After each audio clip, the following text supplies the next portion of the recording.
Sai do Dunga. Olha o Maradona que está machucado aí. Enfiou para Canija. Fez a finta e Tafarel bateu. E é o gol. Hoje você vai conhecer a história de um cara que ficou marcado por um gol. Um gol que entrou para a história do futebol argentino e, claro, também do brasileiro.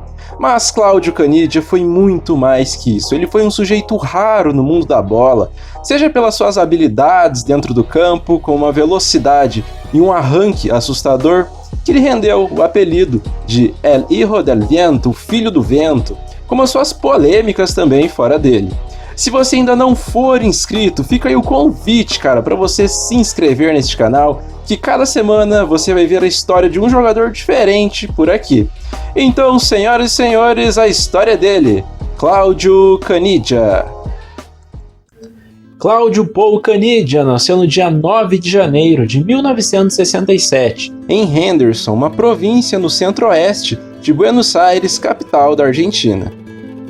Que o Caniggia foi um jogador muito rápido não é segredo para ninguém, mas o que pouca gente sabe foi que o garoto, ainda lá nas províncias de Buenos Aires, começou sua carreira no atletismo como um corredor de 100 metros rasos. Foi só no ano de 1986, com 19 anos, que o Caniggia foi integrado aos profissionais do River Plate. Ainda muito franzino, ele participou do título argentino daquele ano, seu primeiro título como jogador profissional. Já no ano de 1987, o River não conseguiu a mesma façanha e fez má campanha no campeonato argentino, terminando só na 10ª colocação, onde o Rosário Central foi o campeão. Já na Liberta, o River não conseguiu ir muito longe, mas o garoto passou a receber mais chances e, claro, aproveitá-las, mostrando ser um cara extremamente rápido e uma boa válvula de escape para o time, mesmo não sendo sempre titular. A boa fase do Caniggia, mesmo antes de completar 21 anos, já lhe rendeu a sua primeira oportunidade na seleção principal da Argentina, oportunidade dada pelo treinador Carlos Bilardo. Ele jogou 5 minutos de um amistoso contra a Itália. Ainda em 87, ele foi um dos principais nomes da Celeste na disputa da Copa América daquele ano. Os argentinos não foram bem e caíram na semifinal contra a seleção do Uruguai. Das 4 partidas que disputou, o Caniggia fez 2 gols. No ano de 1988, o River acabou o campeonato argentino em 4º lugar e caiu na semifinal da Supercopa Libertadores daquele ano.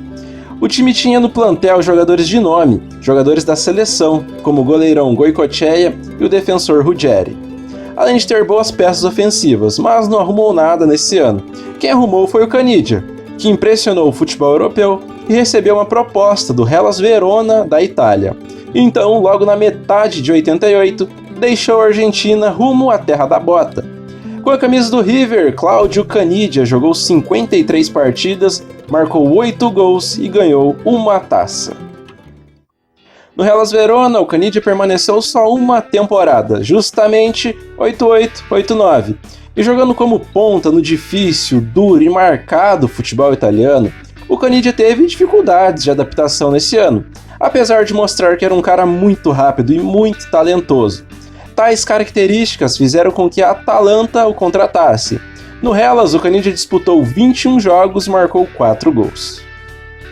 Ele jogou a Copa América de 1989, que foi disputada aqui no Brasil, inclusive.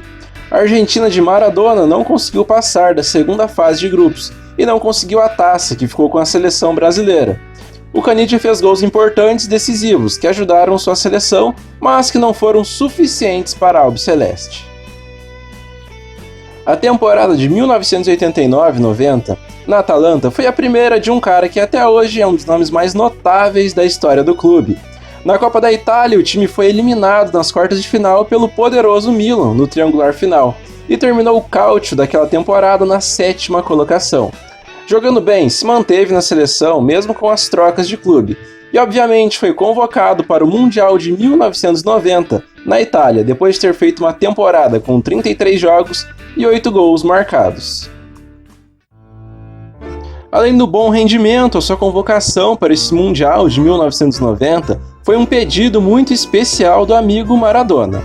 E nessa Copa, a Argentina chegou lá como atual campeã e tinha o seu gênio, que não vivia mais o seu auge, mas Maradona era Maradona. E na partida de estreia, ele e o restante da equipe apanharam muito dos camaroneses, que venceram aquele jogo por 1-0. Na sequência, os argentinos venceram a União Soviética e depois empataram com a Romênia, se credenciando então para as oitavas de final, onde o Brasil foi o adversário. E nessa partida, o Caniggia fez o gol mais emblemático com a camisa da seleção. Ele recebeu uma bola açucarada do Maradona, que arrancou lá da intermediária, cortou o Taffarel e escorou para o gol. Argentina 1-0. Nas quartas de final, a Argentina eliminou a Iugoslávia somente nos pênaltis. E na semifinal daquela Copa, um jogo que tinha um peso enorme pelo tamanho das seleções e o momento histórico que era vivido. Argentina contra a dona da casa, Itália. A partida terminou empatada, um para cada lado. O tento argentino foi marcado justamente pelo Caniggia. Na decisão por pênaltis, a Argentina avançou e eliminou a anfitriã. A baixa ficou por conta de um bobo cartão amarelo que o Caniggia tomou, que o tirou da decisão contra a Alemanha. E ele fez muita falta para os hermanos, que foram muito raçudos e lutaram bastante, mas tomaram um gol de pênalti que custou aquela Copa. 1-0 Alemanha e vice-mundial. Sem o tão sonhado título mundial com a seleção, o Caniggia seguiu na Itália para mais uma temporada com seu clube, a Atalanta. O time acabou o Calcio só na 10ª colocação. Perdeu nas oitavas de final da Copa da Itália para o time do Bari, considerado uma zebra, e caiu nas quartas de final para a rival Inter de Milão na Copa da UEFA, que depois ficou com a taça. Ou seja, mais uma temporada sem muito brilho coletivo. A Atalanta era um time mediano do futebol italiano na época, e a concorrência era muito forte, ao contrário de hoje, onde os grandes já não têm mais tanto poder assim, e o time de Bergamo, há algumas temporadas, figura nas cabeças do futebol da Itália. E nessa temporada, o argentino jogou 28 partidas e marcou 10 gols. Na Copa América de 1991, novamente como titular e peça fundamental do time, o Caniggia contribuiu muito com o título argentino. Ele, juntamente com o Batistuta, fizeram uma dupla muito afiada. A velocidade do Caniggia e o faro de gols do bate-gol. O Caniggia fez 2 nos 5 jogos que disputou. Teve até uma expulsão em uma vitória contra o Brasil, mas ele voltou na última rodada do quadrangular final contra a Colômbia e ajudou a garantir esse título dos hermanos. Já na temporada de 91-92, a Atalanta manteve os mesmos resultados medianos. Agora, com o brasileiro Careca como parceiro de ataque, o Caniggia elevou seu nível enquanto futebolista, mas o restante do grupo não ajudava. No campeonato italiano, a Atalanta terminou na 11ª colocação. Já o Claudio Caniggia disputou 33 jogos e meteu 8 gols. No final da temporada, o Caniggia jogou outra competição internacional com o seu país. Dessa vez foi a Copa das Confederações. O Caniggia jogou só em 2 partidas, na goleada diante da Costa do Marfim, e depois ajudou a Argentina a bater a seleção dona da casa, a Arábia Saudita, na decisão. Vitória por 3-1 dos hermanos e mais uma taça para conta. Para a temporada de 1992-1993, o Caniggia deixou a Atalanta e foi jogar na Roma. E lá ele encontrou companheiros de muito mais qualidade, jogadores que foram seus adversários na fatídica Copa de 90. A Roma terminou a Liga Italiana só na 10ª colocação, mas conseguiu fazer campanha notória na Copa da Itália, embora não tenha ficado com o título. O time romanista chegou até a final, mas depois de perder de 3-0 para o Torino na ida e vencer por 5-2 na volta, o critério do gol fora tirou a taça dos romanistas. E nessa temporada, o Caniggia jogou 21 partidas e fez 8 gols, e foram justamente esses os seus números com a camisa da Roma. Na temporada seguinte, ele ainda tinha contrato com a Roma, mas foi impedido de jogar, pois caiu no exame antidoping, e a exemplo do que vinha acontecendo com o amigo Maradona, foi banido do futebol por 1 ano. O resultado atestou o uso de cocaína e explanou o vício do Caniggia para o mundo. A temporada foi totalmente perdida e ele nem chegou a ir a campo. Mesmo sem ritmo, foi chamado para jogar a Copa do Mundo de 1994, Copa que marcou também o retorno do Maradona. E o último tango deles começou bem, com goleada contra a Grécia e depois vitória por 2-1 contra a Nigéria. 2 gols do Caniggia que decidiram aquele jogo. Na sequência, sem o 10, os argentinos foram eliminados pela boa seleção da Romênia em uma partida que perderam por 3-2 e deram adeus àquele Mundial nos Estados Unidos. A Roma não queria mais a imagem do jogador associado ao seu clube, e não fez questão de tê-lo no plantel para a temporada de 94-95, então achou melhor emprestar o ponta para o Benfica de Portugal, que naquela oportunidade vivia uma parceria com a patrocinadora Parmalat, e achou que o Caniggia seria um bom reforço. E aparentemente livre dos vícios, ele conseguiu jogar, apesar de não ter conquistado títulos com o clube de Lisboa. O time do Benfica foi o terceiro colocado no campeonato português e caiu nas quartas de final, tanto da Taça de Portugal quanto da Liga dos Campeões. Após o contrato de empréstimo chegar ao fim, o Benfica não quis exercer a compra do Caniggia, tampouco a Roma quis contar com o jogador. Então ele acabou voltando para o futebol argentino. E no Benfica, o Caniggia jogou 34 partidas e fez 16 gols, não ganhando nenhuma taça. La hinchada de Boca fue espectacular para mí porque yo siempre quise estar en el corazón de la gente de Boca. Por eso lo importante ahora es festejar con nuestros hinchas, nosotros y toda la gente de Boca. Retornou então ao futebol argentino, sua casa, mas não para defender o River, o seu clube de formação, o que decepcionou os torcedores milionários. E ao invés disso, o Caniggia foi parar justamente em La Bombonera para jogar no Boca Juniors, o arquirrival.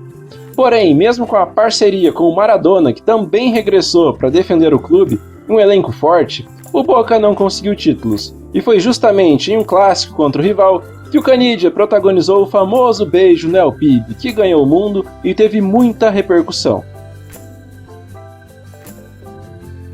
Já passando da casa dos 30 anos e depois da morte da mãe que se suicidou, o Caniggia perdeu muito do prazer que ele tinha em jogar futebol e esteve ausente em diversas partidas do Boca na temporada de 96-97 do futebol argentino. Temporada essa que o Boca foi muito mal coletivamente, figurando só na metade da tabela tanto do Apertura quanto do Clausura. Um jovem Román Juan Riquelme surgia nessa época para o clube chinese, mas nem ele nem Maradona deram jeito no time.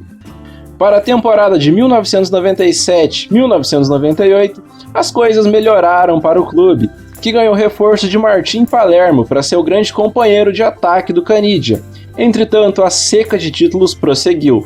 O time chinês tentava fazer a mescla de jogadores experientes com jogadores jovens, tendo jovens valores, como Walter Samuel, por exemplo, zagueiro, para ser mais competitivo e disputar grandes taças, o que não rolou nessa temporada, porque na Apertura acabou vendo o River ser campeão, depois de brigar ponto a ponto com o rival, e caiu nas quartas de final da Copa Mercosul de 1998, diante do futuro campeão, o time do Palmeiras.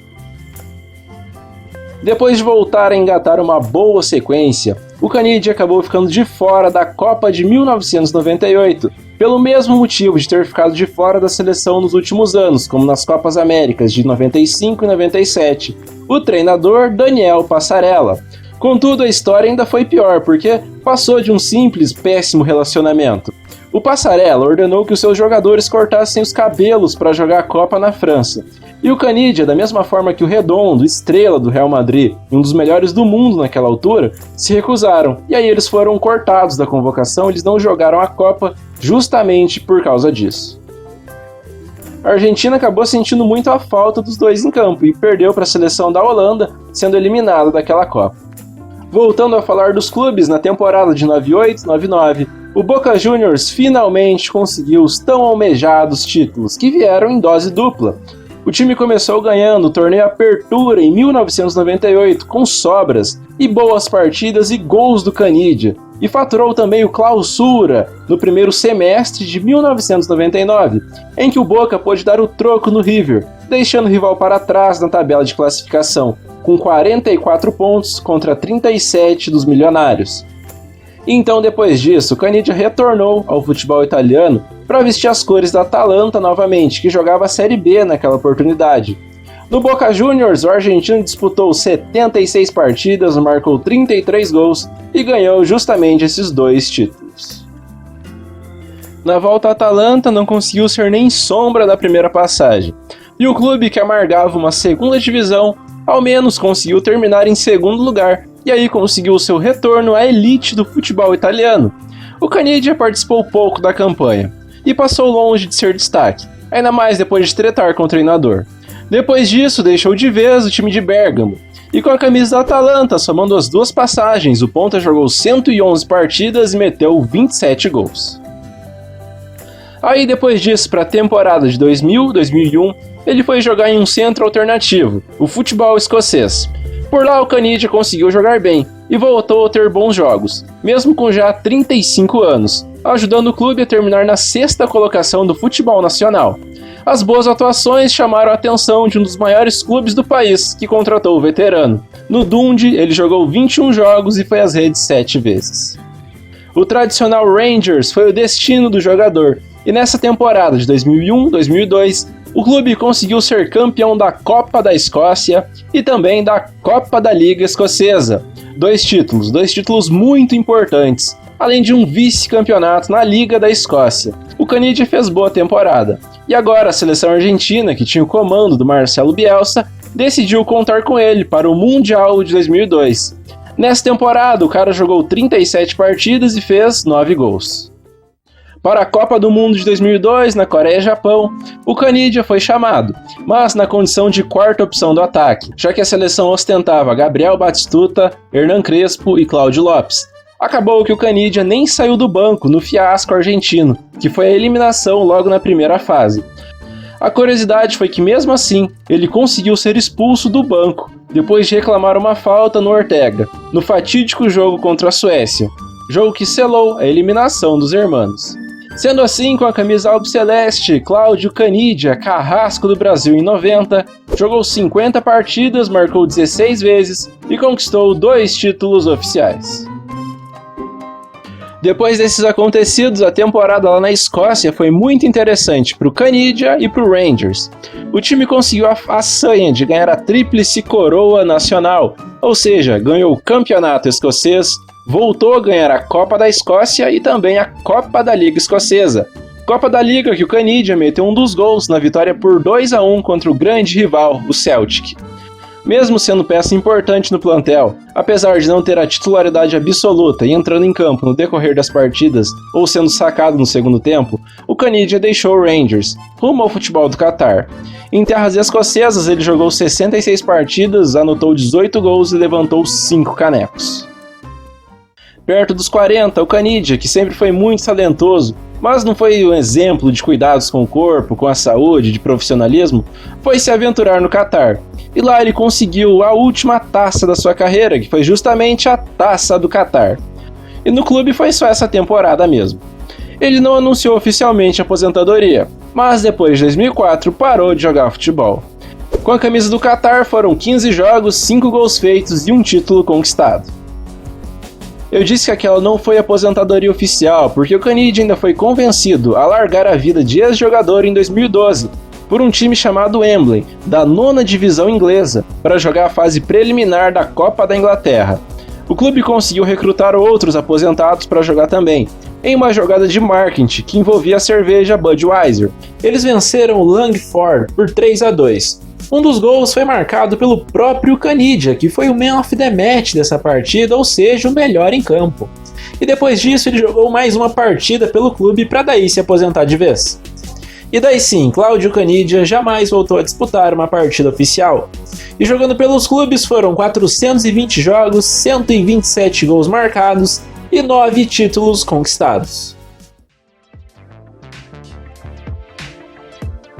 Um cara de um talento nato, que não teve a constância e regularidade na carreira para ser um dos grandes, mas com certeza ele ficou marcado na história do futebol argentino.